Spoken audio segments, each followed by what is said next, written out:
friends. Stephen Johnson, Fort Worth Star-Telegram. He's been one of our guys, in fact, a go-to guy for us in the coverage of TCU. They host Baylor tomorrow afternoon at 2:30, and he joins us on 365 Sports. Stephen, how much gas does TCU have left in their tank?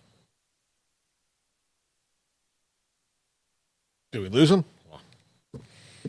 No, my bad. Something was wrong with my AirPod, guys. But, to answer your question, it seems like they're fired up. They're fired up. They know how important this rivalry game is. TCU's obviously playing for a chance to make it to a bowl game.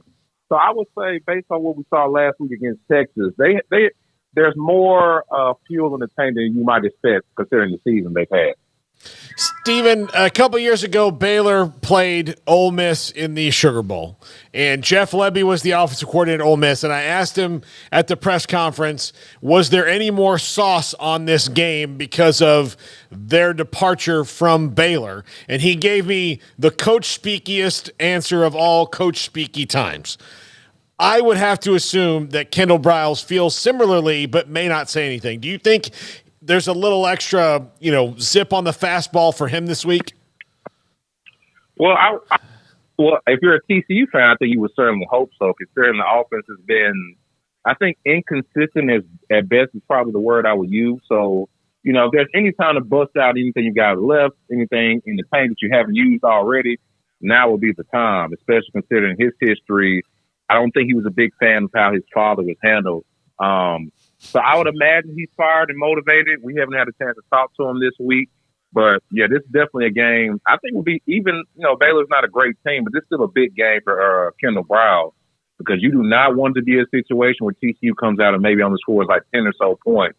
That will get this fan base really fired up even more than they have been all year. Stephen, what have you thought about the play of Josh Hoover as the weeks have progressed since I think we talked to you last? We've seen a lot more of him, but also what's the status of Chandler Morris right now as well? I remember reading something last week about how he appeared to be getting closer, but can you kind of clarify that for us? I'm pretty sure it'll be Josh Hoover the rest of the way. Okay.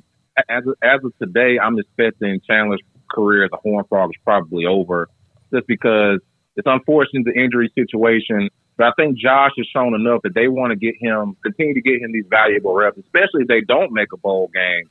This could be the last time or the last stretch where he could get those reps, get those in-game situations. So, but what I've seen from him is he's a young quarterback.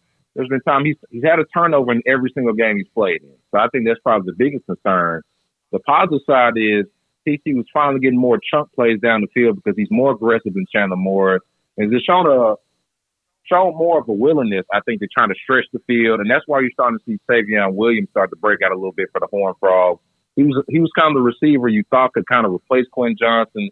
That hasn't happened, but he's coming off a career game last week against Texas. So we'll see if that can kind of carry over again on Saturday against the Bears. There was no way that Sonny Dykes saw what has happened back, let's say, during the offseason, entering the season, even though the Big 12 is all jumbled up. There's no way he saw this coming, is there? No, not at all. I mean, you guys probably heard some of the same things we were hearing. They believe they had a good team this year. They believe that they did a good job of replacing some of the talent, and maybe they didn't have the same quality as last year, but they thought they had better numbers, more of a quantity approach. You know what I mean? Like, hey, we don't have a Quinn Johnson, but we signed 5 or 6 receivers in the portal last year to kind of help up for that.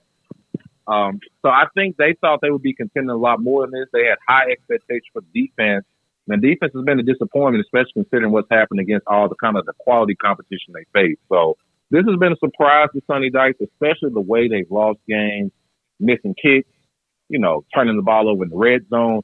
They're 124th in red zone offense. I don't think they could have predicted that coming into the season. I was going to ask you about that. Is that just the change in offensive line and also quarterback as much as anything? Like, I know the Tech game, they got into territory, but then Josh Hoover had an interception, right? Or like, what do you attribute that to, that lack of success in the red zone? Because that's alarming to be that low. Man, there are so many things. I think let's start with the O-line. They don't trust the O-line, I think, in those, those 3rd and 2s, those 2nd and goals from the 3-yard line.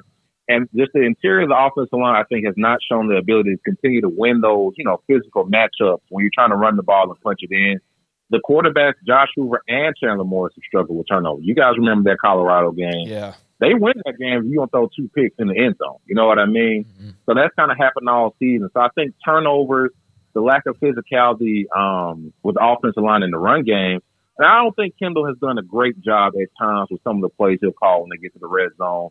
They love running a lot of jet sweeps with some of their slower receivers, some trick plays that just, if they work, it's clever, but if they don't, it's kind of like, why not just run something a little bit more simple? So I would say those are probably the 3 primary factors leading to what's going on. I think the understatement of the segment was that, he didn't like the way everything was handled with his father, or no one did that was a part of that staff.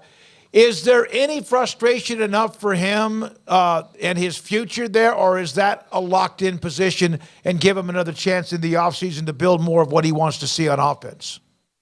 Based on my understanding right now, I think it would take, like I said, it would take scoring 10 points against the Baylor, maybe getting shut out against Oklahoma, for I think Sonny to consider making a change like that. He is close to the Browse family. He vouched for him. You know what I mean? Yep. He vouched for him. So I don't think he would want to, kind of pull the plug in year one, because they are, I believe, 16th in total offense. So it's weird. They do things well. They're one of the fastest teams in the country in terms of tempo. They do put up a lot of yards, but they just haven't executed, in a consistent fashion. So I think there's a case that could be made like, hey, second year for Hoover. We'll get some O-linemen in the transfer portal. So I would expect for him to be back. But like I said, if something drastic happens where you only score a touchdown or 2 against Baylor, then, hey, the noise is going to be extremely loud. Steven, will you pick me up a Bluebonnet Battle T-shirt? Man, if that's what you really want. What has been the reaction among TCU fans? Because for Baylor fans, I think it's not been great. That's basically the same thing. It's just kind of, look, I get it's the state flower. I'm not a native Texan. I don't know how much, pride y'all have in that being you guys state flower. But generally speaking, man, I don't think we should be calling rivalry games. We shouldn't name them after a flower. You know what I mean? I like rivalry. I thought it had tied into Christian histories of both programs. It was unique. So I would have loved to see them kind of keep that, or something that at least kind of acknowledges the fact they're both small private Christian institutions. But there's been a lot of memes and a lot of jokes. That trophy is heavy, man. So whoever wins, I don't know how they're going to carry it out of the stadium. Put it in their ear like you do in Hawaii when you show up, or something, like a hula dancer or something like that. So the trophy's heavy. Oh, that's right. It's heavy. The belt. That's right. Yeah, that's right. Mm-hmm. What? Yeah, it's like a shield and like a wooden placeholder. I tried to pick it up when they brought it to TCU earlier this week, and I'm just like, good luck. Those guys are stronger than me. So good luck to them. Hey, Steven, thank you for your time. Enjoy the game, Eamon Carter tomorrow. See, I keep on thinking it's just a flower. You just give somebody a bouquet of flowers. Yeah. Well, it's not.